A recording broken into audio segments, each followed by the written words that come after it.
आज के इस वीडियो में ये वीडियो जो होगा वो डिप्लॉयमेंट का वीडियो होगा। जो हमने अभी तक डिप्लॉयमेंट किया हुआ है वो हीरोकू पे किया हुआ है, ठीक है।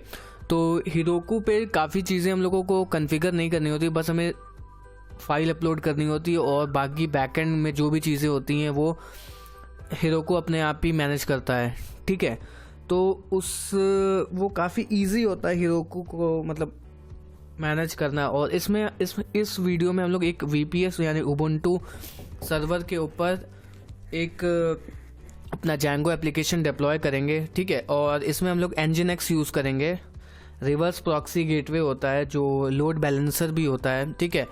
और तो काफ़ी इंटरेस्टिंग वीडियो होने वाला है। और एट द लास्ट हम लोग इसमें अपना जो डोमेन है एक डोमेन भी पार्क करेंगे, ठीक है।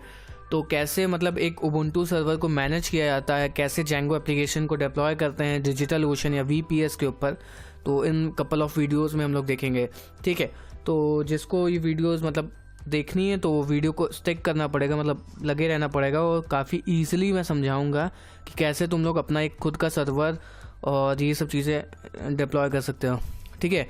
तो मैं डिजिटल ओशन की वेबसाइट पे हूँ और मैं एक ड्रॉपलेट बनाने जा रहा हूँ, ठीक है। उबुंटू मैंने चूज़ किया हुआ है और यहाँ पे हम लोग सबसे मिनिमल चीज़ यूज़ करेंगे, मतलब $5 का इंस्टेंस पे चलाएंगे अपना सर्वर। और जो भी यहाँ से कुछ भी यूज़ कर सकते हो, ठीक है। तो मैं बेंगलुरु एक्सेप्ट मतलब चूज़ कर रहा हूँ ऑप्शन में। और पासवर्ड यूज़ करेंगे हम लोग, टाइप कर लेते हैं या स्ट्रॉन्ग पासवर्ड अपना सजेस्ट कर लेते हैं, ठीक है। इस पासवर्ड को हमें मतलब यूज़ करना पड़ेगा। तो क्या करते हैं, ये पासवर्ड हम लोग अपने इसको कॉपी कर लेते हैं, मतलब हमें इस चीज़ की ज़रूरत पड़ेगी तो इसको कॉपी कर लें। और कोई ज़्यादा होशियारी करने की ज़रूरत नहीं है, मैं इसको बाद में डिलीट भी कर दूंगा, ठीक है। तो ये हो गया और अपना ड्रॉपलेट बनाते हैं, ठीक है। तो हमारा ड्रॉपलेट बन रहा है, तब तक वेट करते हैं। तो हमारा एक ड्रॉपलेट ये बन चुका है, ठीक है। तो जब तक हमारा ये डिप्लॉयमेंट मतलब सर्वर स्टार्ट हो रहा है या मतलब तब तक बन रहा है, तब तक हम लोग क्या करते हैं, एक वो डाउनलोड कर लेते हैं मोबा एक्सटर्न, ठीक है। ये इससे काफ़ी इजी हो जाता है, मतलब सर्वर से कनेक्ट करने, ये FTP और ये सर्वर से कनेक्ट करने का बहुत इजी तरीका है, ठीक है। तो इसको तुम लोग यहाँ से डाउनलोड कर सकते हो, मेरे में पहले से है तो मैं उसको यूज़ करूँगा, ठीक है। और उससे हम लोग इससे कनेक्ट करेंगे, ठीक है।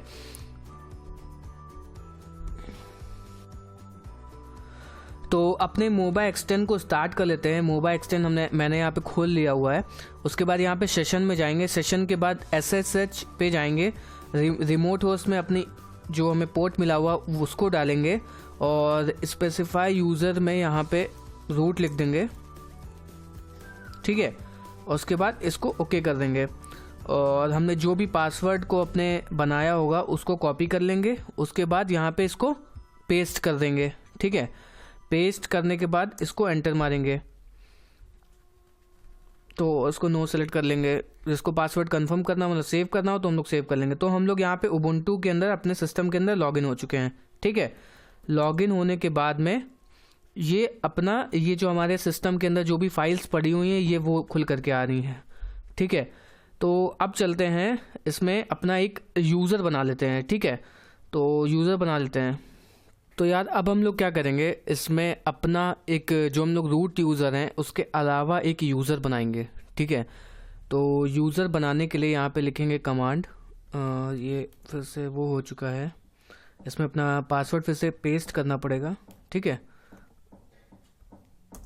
ठीक है। पासवर्ड हमारा और ये फिर से कनेक्ट हो गया है, ठीक है। कनेक्ट होने के बाद अब हमें क्या करना होगा, इसमें अपना एक यूज़र ऐड करना होगा रूट यूज़र के अलावा। तो उसके लिए हमारे पास कमांड होता है ऐड यूज़र, सॉरी स्पेस नहीं होगा, ऐड यूज़र।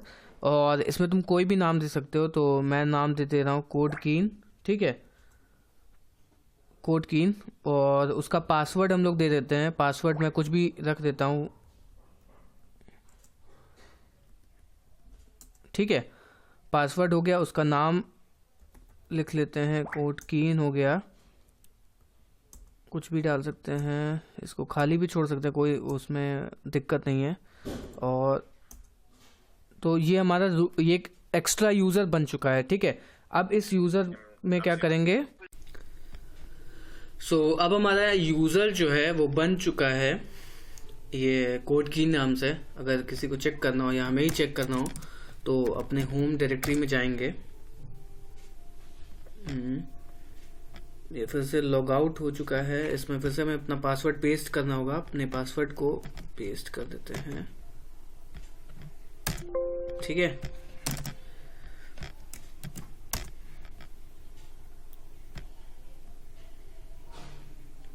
अपने पासवर्ड को पेस्ट करते हैं, ठीक है। और हमारा अकाउंट लॉगिन हो चुका है। अब चलते हैं अपने उसमें, मतलब अपने रूट यूज़र को अगर हमें देखना हो कि कौन कौन यूज़र है तो उसके लिए हम अपने डायरेक्टरी में जा सकते हैं /home, ठीक है। होम यूज़र के अंदर शायद ETC के अंदर देखो ये यूज़र बना हुआ है कोडकीन, जो हमने अभी यूज़र बनाया हुआ है, ठीक है। तो अब हम क्या करते हैं, इसको अपडेट कर लेते हैं, मतलब अपने सर्वर को। अब इस यूज़र को अपनी सारी की सारी परमिशन दे देते हैं, ठीक है। परमिशन देने के लिए उसमें लिखेंगे यूज़र मॉड और -A sudo और जो भी हमने अपने यूज़र का नाम बनाया होगा वो, तो यूज़र का नाम हमारे क्या है, कोडकीन। तो इसको एंटर दे देंगे, मतलब इसको हमने सारी की सारी परमिशन दे दी कि ये इस डायरेक्टरी या इस सर्वर के अंदर कुछ भी चीज़ें कर सकता है, ठीक है। इसमें कमांड लिखते हैं sudo। रूट डायरेक्टरी में हमें हर बार sudo लिखना ही पड़ता है। फिर से लग रहा है सर्वर हमारा लॉग आउट हो गया, नहीं बच गया है। sudo apt अपडेट, ठीक है। तो ये क्या करता है, ये सारी की सारी चीज़ें अपडेट कर देगा। अभी हमारा अपडेट हो गया है, ठीक है। अब हम इसमें क्या करेंगे, पाइथन का जो लेटेस्ट वर्जन है उसको इंस्टॉल करेंगे।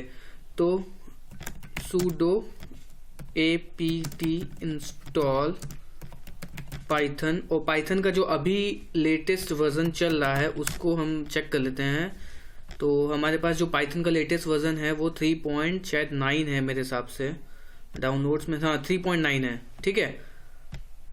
तो क्या करते हैं, पाइथन sudo 3.9, तो ये क्या करेगा, ये पाइथन को इंस्टॉल कर लेगा।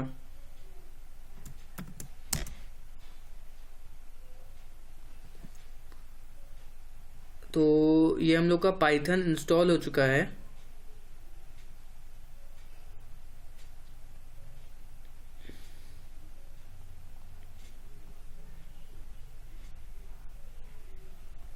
पाइथन जो है वो इंस्टॉल हो चुका है।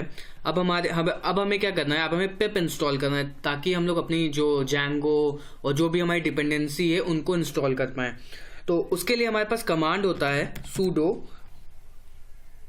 apt, ठीक है। sudo apt -get install -y python 3-pip, ठीक है। तो ये कमांड क्या करेगा, हमें पिप इंस्टॉल करके दे देगा। कुछ गलत कर दिया है, get G is not understood, command line option G, इन दोनों के बीच में स्पेस नहीं रहेगी, sudo, ठीक है। तो ये क्या कर रहा है, हम लोग में पिप की डिपेंडेंसी इंस्टॉल कर रहा है, ठीक है।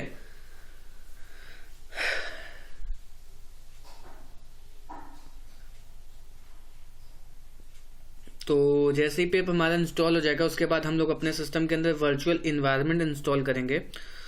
और उसके बाद में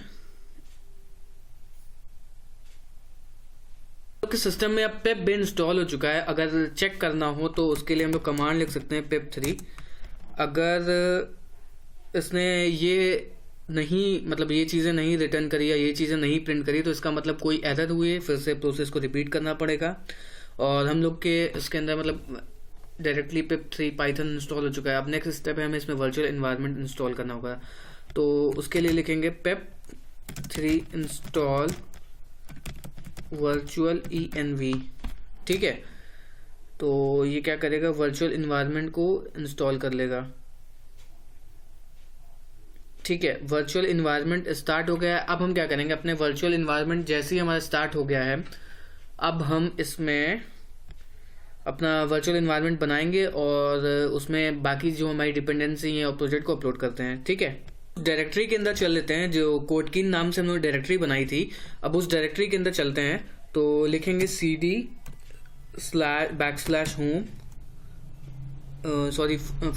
/hoom और जो हमारा यूज़र का नाम है, यूज़र का नाम हमारा क्या है, कोडकीन। ठीक है, तो अब हम उस डायरेक्टरी के अंदर आ चुके हैं।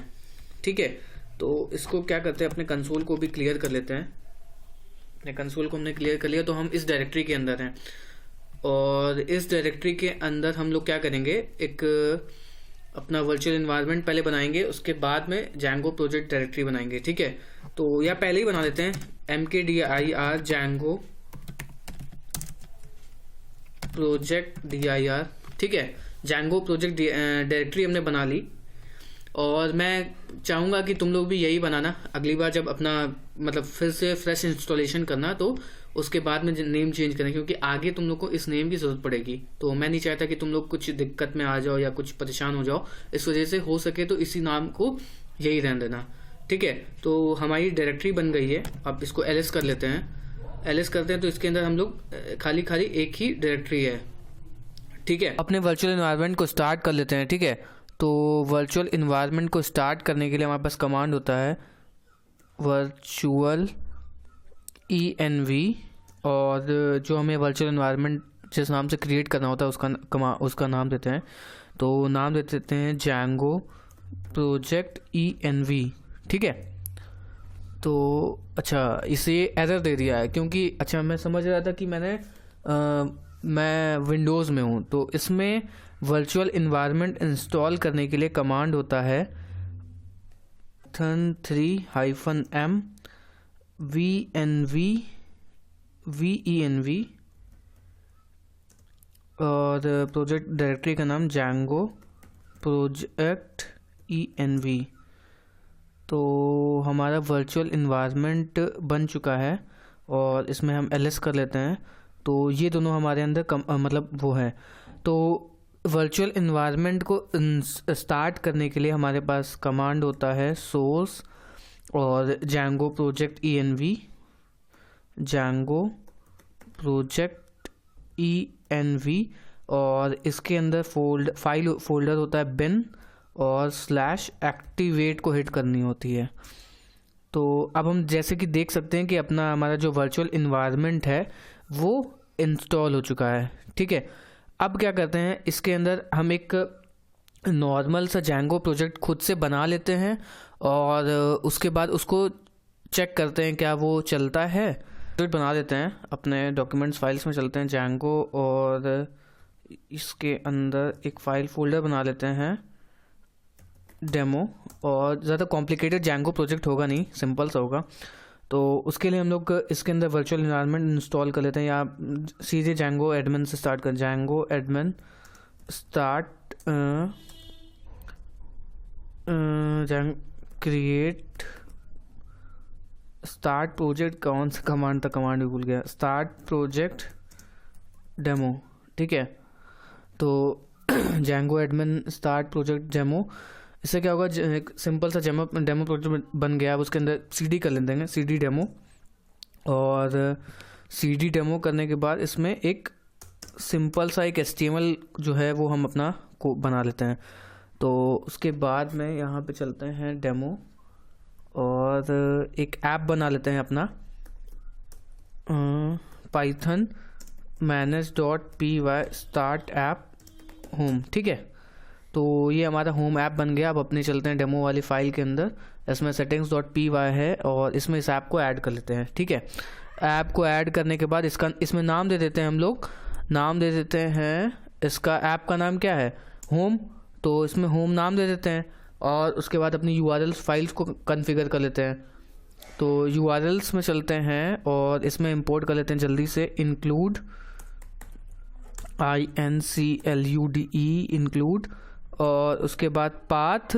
ठीक है, और जो ये पाथ होगा वो हमारा इंक्लूड करेगा कौन सी, include include home.urls। ठीक है, होम डॉट यूआरएल्स। अब चलते हैं होम के अंदर। होम के अंदर एक यूआरएल्स डॉट पाई नाम की फ़ाइल बना लेते हैं और अपनी ये जो यूआरएल है इसको कॉपी कर लेते हैं जल्दी से। और जब जैसे ये यूआरएल हिट होगा तो हमें एक फंक्शन कॉल करना होगा। इसमें होम फंक्शन बना देते हैं, सिंपल सा ऐप बनेगा। From dot views import all. ठीक, तो ये हमारा व्यू बन गया। अब इसके अंदर व्यू भी लिख लेते हैं, def home.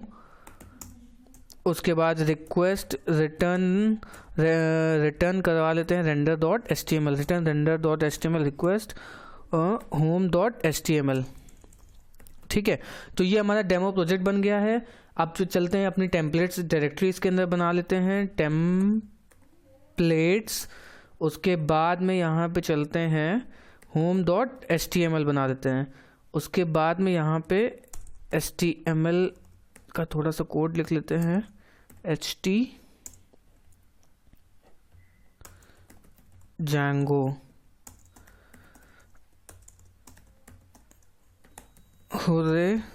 Django deployed on digital ocean. ठीक है, और अपने इस सर्वर को एक बार रन करके भी देख लेते हैं कि सारी चीज़ें काम करें। Python manage dot P Y run server. ठीक है, तो जी हमारा सर्वर स्टार्ट हो चुका है और अपने इस सर्वर को यहाँ पे रन करके देख लेते हैं। तो होजे Django diploid on digital ocean. तो ये हमारा एक सिंपल सा प्रोजेक्ट बन चुका है। अब क्या करते हैं, इसके अंदर जो भी फाइल थी अब इसको हम लोग इसके अंदर उठा के पेस्ट का मतलब अपलोड करते हैं। तो अपने Django प्रोजेक्ट डायरेक्टरी के अंदर चलते हैं और जैसा कि हम लोग देख सकते हैं कि हम लोग डायरेक्टरी फिर से लॉग आउट हो गया यूज़र हमारा। फिर से लॉगिन हो जा जल्दी से, है ना। क्लियर, अपने डायरेक्टरी के अंदर लॉग मतलब वो कर लेते हैं cd home slash code keen, cd slash home slash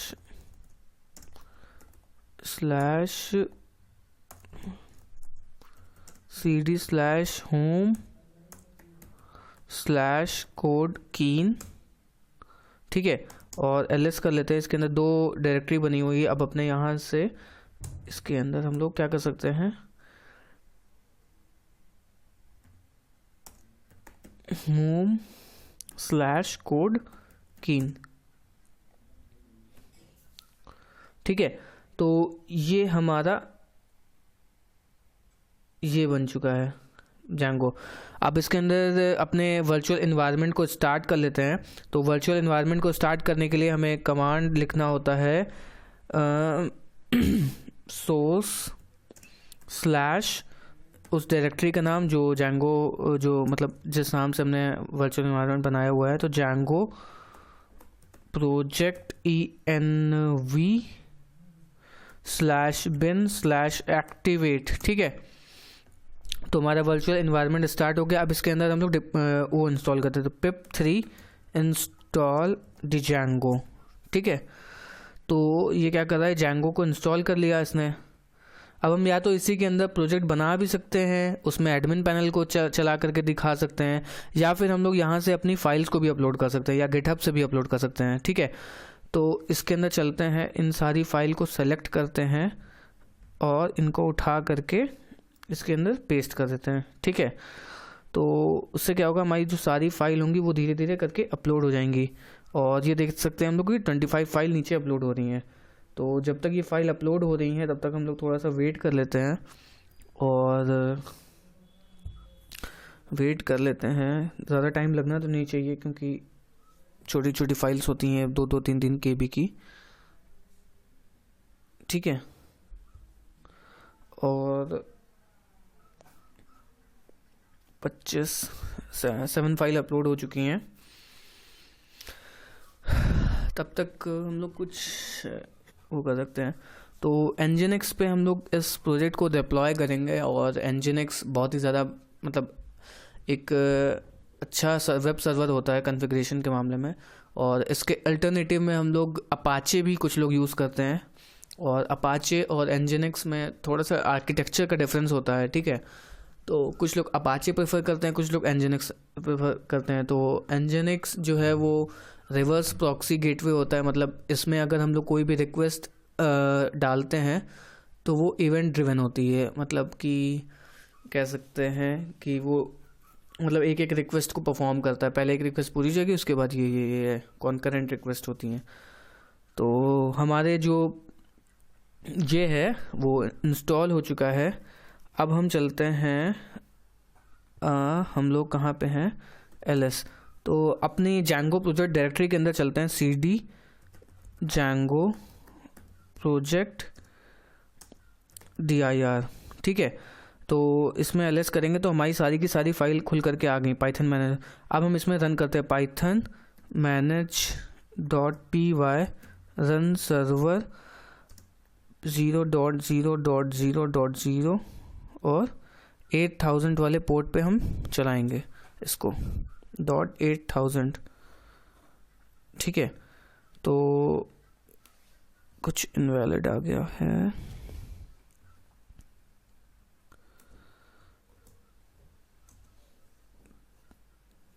तो हमारा जो सर्वर है वो इस पोर्ट पे चल चुका है।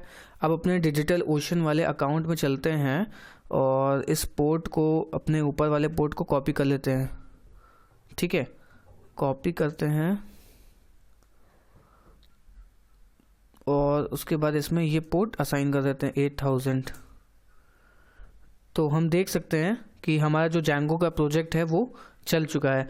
अब ये दिस अलाउड होस्ट इसलिए आ रहा है क्योंकि हमें अपनी जो हमारी settings.py वाली फाइल थी उसमें हम लोग क्या करते हैं, डेमो प्रोजेक्ट के अंदर चलते हैं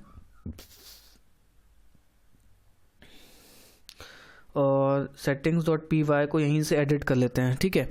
हमें इसमें होस्ट को अलाउ करना होता है, वरना ये अलाउड होस्ट है। इसमें या तो हम लोग एक चीज़ ये कर सकते हैं कि या तो एस्ट्रिक लगा दें कि सारे होस्ट अलाउ हो जाएंगे, या फिर हमें यही पोर्ट को यहाँ पे पेस्ट करना होगा। तो अभी के लिए हम लोग अलाउ कर देते हैं सारे पोस्ट को, होस्ट को, और यहाँ पे डिबग भी क्या कर देते हैं, फॉल्स कर देते हैं। कहाँ गया, ये रहा एडिटर, और यहाँ पे डिबग भी क्या कर देते हैं, फॉल्स, क्योंकि हम लोग इस टाइम प्रोडक्शन में है। फॉल्स का F कैपिटल रहेगा, फॉल्स, ठीक है। और इस फाइल को सेव कर देते हैं यहीं से, यस टू ऑल, और फिर से एक बार रन करते हैं अपने सर्वर को।